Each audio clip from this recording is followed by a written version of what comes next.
For the world at large, normalcy only returns when we've largely vaccinated the entire global population. And like you always do, you kind of looked at the problem from a scientific and business perspective on things.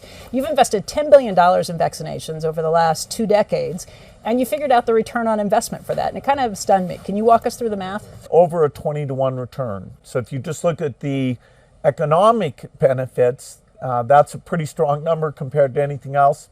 Even in the highest risk group, if they catch this virus, will not die. CDC now says that COVID-19 has a death rate of 0.4% amongst those that show symptoms and are infected. If we add in the asymptomatic, then we come up with 0.26%.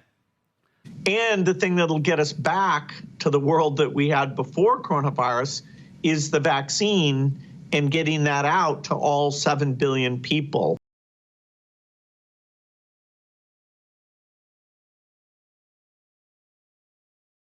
We're doing things at unprecedented speed. It's about 10 years to develop a vaccine. We're doing it in 18 months, which has really never been done before. As I understand it then from what you're saying is that it may be that there needs to be some compromise in some of the safety measures that would normally be expected to create a vaccine because time is so crucial.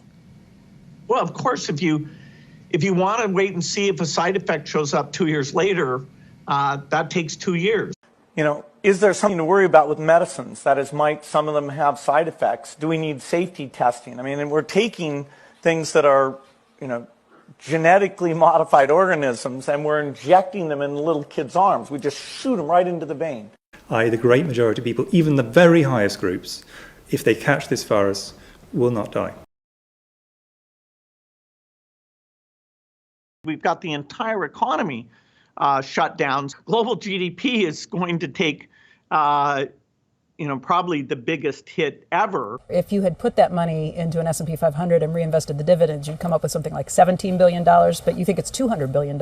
Here, yeah. The problem is when a guy who is as powerful as Bill Gates has that capacity to see himself as a good man and to see all of his intentions as pure, and that he's giving mercury vaccines to every kid in Africa when we've banned them in the United States because we know that they cause brain damage because the Institute of Medicine said that they're dangerous and they should not be given to human beings.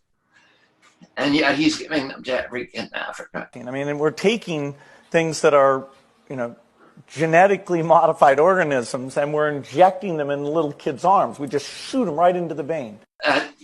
Somehow under his watch, that WHO, which he runs, chemically castrated 1 million Kenyan women with a hormone that was put in tetanus vaccines deliberately and given deliberately. And I'm sure in Gates's mind, he thinks that there was a good intention behind that. Maybe reducing population. E dice testuali parole riprese da una sua dichiarazione: se facciamo un buon lavoro con i nuovi vaccini, la sanità e la salute riproduttiva, possiamo diminuire la popolazione mondiale del 10-15%. E continua, aperte virgolette, solo un genocidio può salvare il mondo. Grazie ai suoi vaccini è riuscito a sterilizzare milioni di donne in Africa. Ha provocato un'epidemia di poliomielite che ha paralizzato 500.000 bambini in India. Caro Presidente Conte, la prossima volta che riceve una telefonata dal filantropo Bill Gates, la inoltri direttamente alla Corte Penale Internazionale per i crimini contro l'umanità.